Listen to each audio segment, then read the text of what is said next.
지난 시간에 제가 이거를 여러분한테 요렇게 만들어 달라고 요청을 드렸죠. 그죠?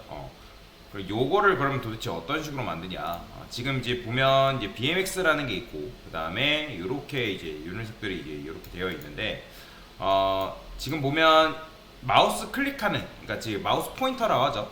요 녀석이 여기서부터 여기를 마우스 올려도, 여기를 마우스 올려도, 여기를 마우스 올려도, 그러니까 얘가 클릭될 수 있다라는 거죠. 그러면 여러분들 무슨 생각을 해야 되냐면, A 엘리먼트라는 녀석이 굉장히 넓구나 라고 여러분들이 생각하시면 됩니다. 근데 이 브랜드란 비주얼 요 녀석 메뉴 같은 경우는 딱히 마우스로 올려도 얘네들은 뭔가 마우스 커서가 없죠, 그죠? 마우스 커서가 없기 때문에 얘는 A 엘리먼트로 감싼 게 아니구나 라고 여러분들이 생각할 수 있어야 됩니다. 자, 그러면 제일 먼저 작업할 때 뭐 하면 되냐면 A 탭 해가지고 BMX, 여러분들이 href 쓰시고 큰 따옴표 안에다가 딱히 뭔가 이동하지 않는 경우에는 샵을 써주는 게 관례입니다. 그래서 이런 식으로 만들어 주시면 되는데, 근데 이제 BMX를 이렇게 만들어줘요. 그러니까 얘가 로고잖아요, 로고. 그래서 실제로 웹사이트 작업할 때도 로고를 먼저 작업한 다음에 그 다음에 이제 메뉴를 보통 만들거든요. 사람마다 다르긴 하겠지만 저 같은 경우는 보통 이제 로고부터 작업을 하고 그 다음에 메뉴부터 만들어 줍니다. 자, 그래서 어떻게 하면 되는 거예요? 자, A를 먼저 작업을 해주면 되겠죠. 저는 일단 크기를 키워볼게요. 폰트 사이즈를 한 얼마 정도 키울까요? 2rem? 2rem? 2rem 너무 작죠? 3rem? 자, 그러면 요 정도 크기가 이렇게 나오죠. 자, 그 다음에 이 A가 가지고 있는 기본적인 글씨 색이 있죠. 색상이 있다 했죠. 파란색에 이런 식으로 언더라인도 되어 있어요. 자, 그건 어떻게 없앤다? 제가 컬러를 블랙으로 줘야 된다고 말씀을 드렸고, 그죠? 그 다음에 텍스트 데코레이션을 뭘로 처리해야 된다? 논 처리해야 된다. 그래야지만 여러분들이 밑줄을 없앨 수 있다 했죠. 그죠?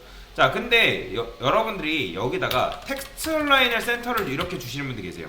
자, 텍스트 라인은 제가 지난 시간에 뭐라 말씀드렸죠? 야, 너가 가지고 있는 텍스트 정렬의 그런 의미란 말이에요. 그런데 텍스트 라인 센터를 줬는데도 불구하고 A 안에 있는 BMX라는 녀석이 정렬이 안 되는 이유가 뭐예요? 자, A의 디스플레이가 뭐죠? 인라인이죠. 제가 지난 시간에 말씀드렸을 거예요. 인라인 요소와 텍스처 라인 속성을 같이 주는 거는 된다, 안 된다? 안 된다. 할 수는 있지만 굉장히 비효율적인 짓이라고 제가 행동이라고 말씀을 드렸습니다. 왜 그러냐면, 자, 이런 경우에 여러분들이 백그라운드 컬러를 칠해보시면 굉장히 좋은데, 칠해보신 분들은 굉장히 센스가 있는 겁니다. 자, 백그라운드 컬러를 칠해보니까 어때요? 내가 생각했을 때 A라는 A 엘리먼트가 너비가 여기서부터 여기까지인 줄 알았다는 거죠. 그죠? 여기서부터 여기까지인 줄 알았는데, 근데 그게 아니라 뭐다? 얘가 지금 여기서부터 여기까지가 아니라 지금 요만큼밖에 차지를 하지 않는구나 라는 걸 여러분들이 지금 눈으로 확인을 한 거잖아요. 그렇기 때문에 지금 얘가 여기서부터 여기까지가 아니라서 지금 텍스트를 가운데로 정렬할 여지가 없구나. 그러니까 좁기 때문에 제가 지난 시간에 설명드렸잖아요. 공간이 굉장히 좁은 사람이 이제 공간이 굉장히 좁은 곳에 어깨가 굉장히 큰 사람이 거기 있었어요. 자, 그 사람한테 왼쪽 이동, 오른쪽 이동, 가운데로 이동하라면 이동할 수 있다 없다? 당연히 이동할 수가 없겠죠. 그죠? 그런 식으로 여러분들이 이해를 하시면 되겠다. 자, 그러면 어떻게 하면 되는 거예요?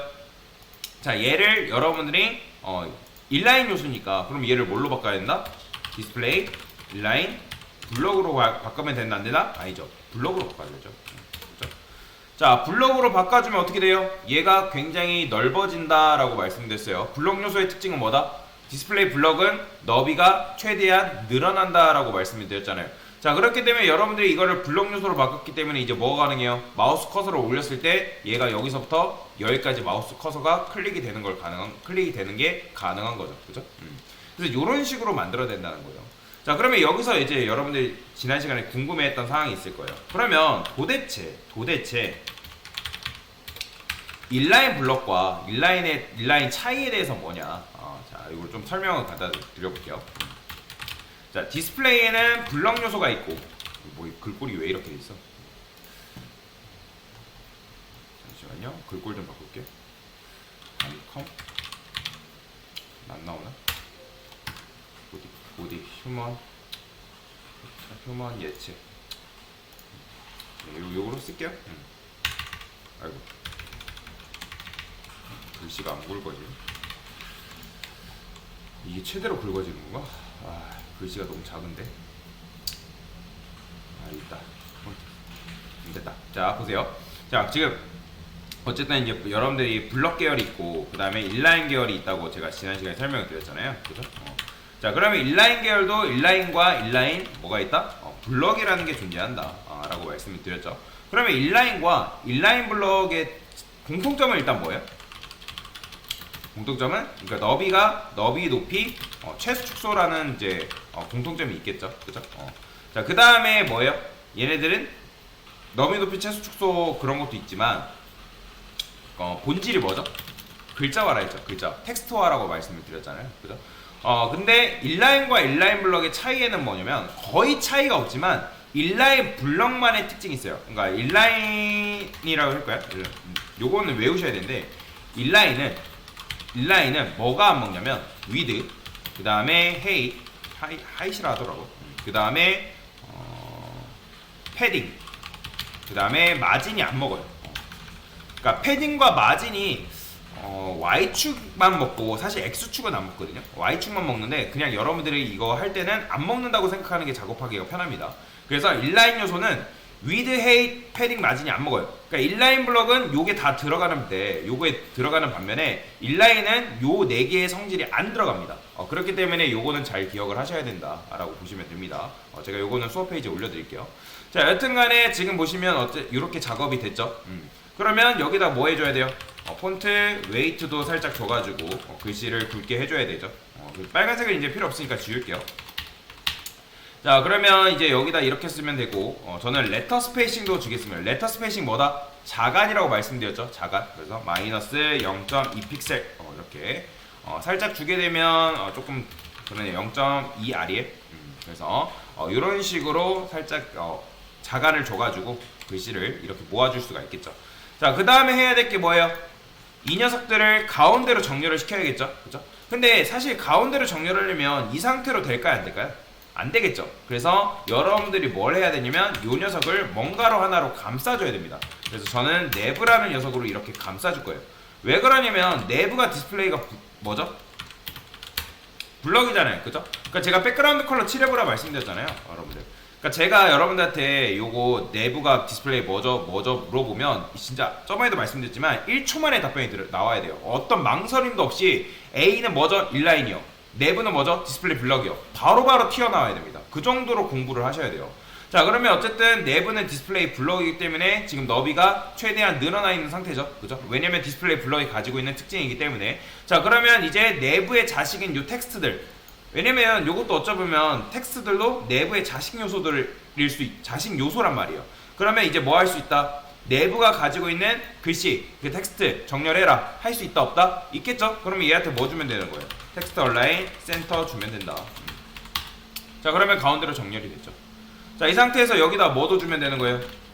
폰트, 웨이트, 볼트까지 주면 되겠죠. 그러면 여러분들이 아는 메뉴 형태가 되는데, 근데 중요한 거는 요 브랜드와 요 막대기 사이 요런 걸 파이프라인이라고 하는데, 파이프 기호라고 하는데 요런 녀석들은 도대체 어떻게 간격을 넓히냐.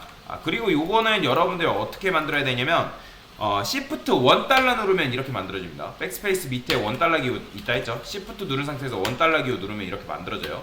자 지난 시간에 제가 이거를 MBSP 사용하라고 말씀드렸습니다. MBSP는 공백 문자죠. 공백 문자. 그죠? 그러니까 원래는 띄어쓰기가 여러분들이 아무리 엔터를 많이 하고 띄어쓰기를 많이 해봤자 몇 칸까지밖에 적용이 안 된다? 한 칸까지밖에 적용이 안 됩니다. 그렇기 때문에 여러분들이 이 안에서 띄어쓰기를 많이 해봤자 소용이 없어요. 그래서 쓸 수 있는 게 바로 뭐다? MBSP를 사용한다 라고 말씀을 드렸죠. 자 그러면 MBSP를 어느 적절하게 주게 되면 이런 식으로 간격이 벌어지는 걸 볼 수가 있는데, 그럼 여기다가 하나 더 주면 되겠죠. 그죠? 이런 식으로 추가를 해주면 되는 거예요. 브랜드 사이에도 비주얼도 마찬가지로. 실제로 메뉴를 이렇게 만들지는 않습니다. 근데 제가 이렇게 하라고 한 이유는 간격을 줘야 되기 때문에.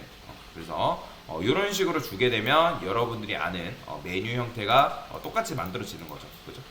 그래서 요게 정답이에요. 요게 정답. 그래서 요렇게 하신 분들은 굉장히 잘하셨다.